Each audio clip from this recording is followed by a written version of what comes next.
It's Katrina! Number 9. Chachapoyas mummies. Throughout history, every culture has had burial processes and procedures, varying from group to group and religion to religion.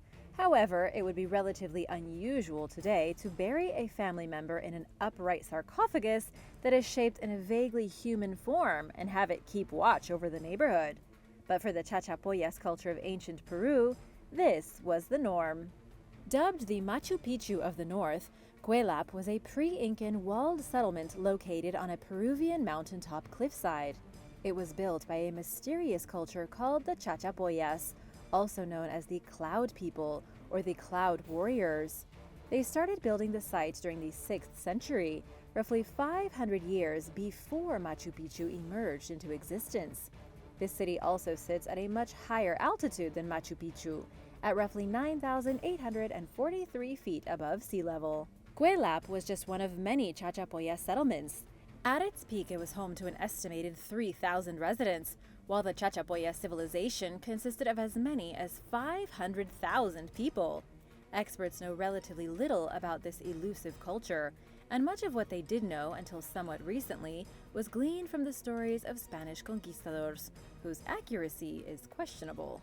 Archaeological excavations are on the rise, however, and are helping experts learn more about the civilization. Chachapoya's mummies were placed into sarcophagi that were decorated with spooky humanoid faces, which were housed inside cottages on difficult-to-access cliffs. Based on the burials, it seems as though the Chachapoyas people lacked a distinctive hierarchy.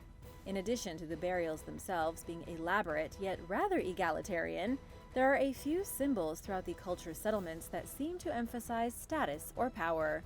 Who's up for a visit to Chachapoyas? Let me know in the comments below. Number 8. The Salt Men of Iran. Over 1,700 years ago, a group of men were working together in a mine in what is now Iran, when the roof collapsed and crushed them to death. None of them were discovered until 1993, when miners at the Cherabad salt mine in Zanjan province found the first body, belonging to a man with long, flowing white hair and sporting a gold earring. His remains didn't look nearly as old as radiocarbon dating proved them to be, leading experts to believe that the dryness of the environment helped to preserve his body while the surrounding salt sucked moisture from his skin. In other words, the man was naturally mummified. 5 more salt men, as they've come to be known as, have been found since then. The second mummy was discovered just 50 feet away from the first in 2004, and in 2005, 2 more were found. The last 2, one of which is actually a woman, were discovered in 2007. Mining practices were stopped at the site in 2008, and it was declared an archaeological site, making it available to researchers. Experts have learned a lot from the mummies, some of whom were so well preserved their internal organs remained intact. One man's stomach contained tapeworm eggs, showing that he ate lots of raw and undercooked meat. Other artifacts were remarkably well preserved thanks to the salt, including a leather boot containing a foot, iron knives, a pant leg, a silver needle, a sling, leather rope, pottery shards, textile fragments, a walnut, and more. 4 of the 6 mummies are currently on display in the positions they were found in at the Archeology Museum in Zanjan. Number 7. Frozen sacrificed children.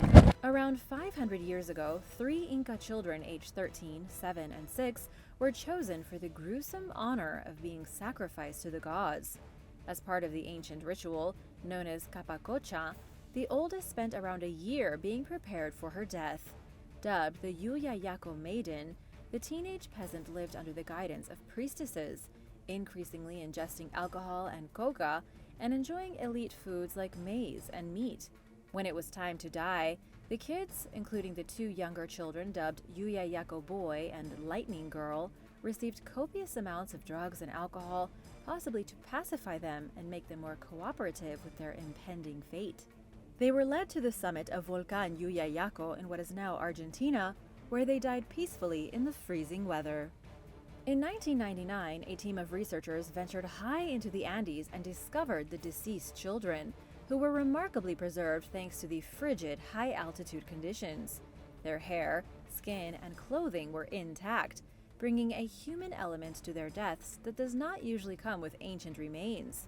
Chewed coca leaves were found in the Llullaillaco Maiden's mouth, and the lice in her hair was still visible. There were no signs of violence, an otherwise common feature of Capacocha sites, indicating that the kids were left in a drug-induced stupor or were perhaps even unconscious and quietly slipped away. Textiles, pottery, and gold, silver, and shell statues surrounded the trio. Today, the mummies are on display at the Museum of High-Altitude Archaeology in Argentina, where guests can see them firsthand and attempt to wrap their minds around how anyone, at any point in history, could consider the needless death of a child to be honorable. Why do you think ancient people did this? Let me know your theories in the comments below. Number 6. The Begging Bowl. The begging bowl is an ornate Tibetan skull, or kapala, that was used for rituals.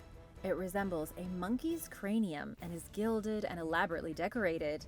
Tibetan monks once used all types of skulls, including those of humans, to appease the spirits and as offering plates for wine, bread, and blood, which were believed to drive away the evil spirits. During the 1950s, a Chicago area man brought the begging bowl to the United States. He regularly fed wine to the skull to avoid feeling tormented by the artifact. He stored it in a locking box with a knife drawer on the bottom. The begging bowl's age is unknown. Its owner passed it down to his grandson, who neglected to feed the skull as his grandfather had. Then, at some point, the knife in the lower drawer disappeared. The skull's new owner began sensing a heavy electric air around the artifact, and it made him incredibly uneasy. To distance himself from the begging bowl, he donated it to the Traveling Museum of the Paranormal and the Occult, owned by paranormal investigators Dana and Greg Newkirk. Do you think the begging bowl is haunted? Let me know in the comments. Number 5. The Crying Boy Painting. The curse of the Crying Boy began during the 1950s, when Giovanni Bragolin, an Italian artist, created a series of portraits of a tearful little boy in honor of World War II orphans. These paintings were popular in England, where they were mass-produced and sold throughout the country. In September 1985, news broke of a couple named Ron and Mary Hall losing their home to a fire, with their copy of the Crying Boy painting being the only item to survive. Peter Hall, Ron's brother and a firefighter, claimed that he had been to many fires where everything but the Crying Boy was destroyed. People responded overwhelmingly to the news article, and mass hysteria ensued.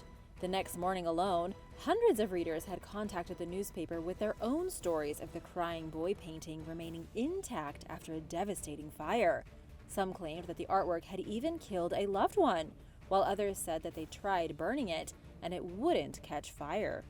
Not everyone bought into the superstition, including Alan Wilkinson, a firefighter who blamed the repeated fires on carelessness, while also admitting to attending over 50 Crying Boy blazes since 1973. So, did the painting cause fires, or were the paintings just so popular that everybody had one? In response to the widespread panic, Calvin Mackenzie, editor of The Sun at the time, told readers to send their Crying Boy paintings into the publication. While some people claimed that the artwork would not light on fire, newspaper staff had no problem burning over 2,500 copies that Halloween. The hysteria eventually died down, but the curse of the Crying Boy remained very much alive and well to some, and many still wonder if it's real. What do you think is the explanation for the many fires where this painting survived? Coincidence or something more sinister? Let me know your theories in the comments below, and be sure to subscribe if you haven't already. We've got lots more videos coming up. Number 4. Observation Post Rock. Observation Post Rock is a mud fort that was once controlled by the Taliban. Located in Afghanistan's Helmand province, the 30-foot-high mound offers an advantageous view over the landscape below. It eventually became a post for U.S. Marines and British soldiers. When the Marines blew up the mound and the tunnels collapsed, Lance Corporal Brendan Kelly noticed the hill's ancient design, which consists of small tunnels leading to a single chamber. He believes that the structure may have originally been a fort or a tomb. Bones have been found at the site in the years following the blast.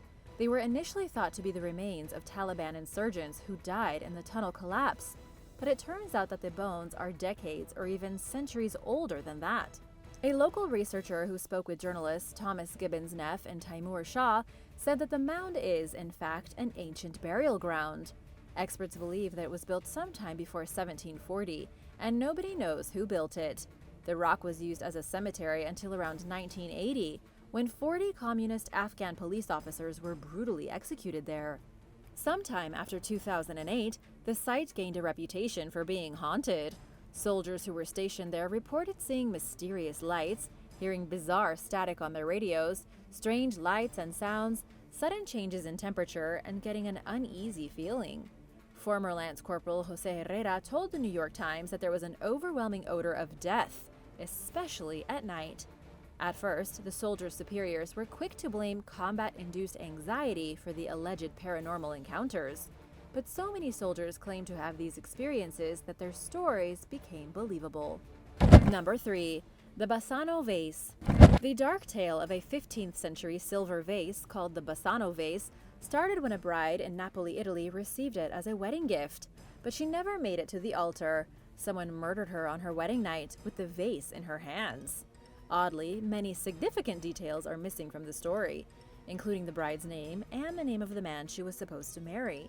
And why would she have a vase in her hands? The Bassano vase was passed down through the woman's family, and everyone who owned it seemed to perish tragically.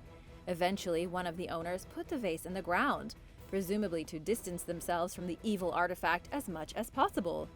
The artifact reappeared centuries later in 1988, when a young man supposedly dug it up wherever its previous owners had buried it, at a location that has never been named. It was accompanied by a note stating, "Beware, this vase brings death." It was auctioned off at an undisclosed auction house with the note conveniently left out of its description, and it sold for $2,250 to an unnamed pharmacist, who died less than 3 months later. 3 of the vase's subsequent owners reportedly died tragically. Nobody knows exactly what ultimately happened to the allegedly cursed object. Legend holds that its last owner threw it out a window in a desperate attempt to get away from it, and the vase fell onto a police officer below. The individual was fined for littering and gladly paid the fine, but wanted nothing to do with the vase. Police supposedly attempted to place it in a museum, but failed because no establishments wanted to risk being subjected to its curse. Someone supposedly buried the vase at an undisclosed location, where it remains today. Number 2.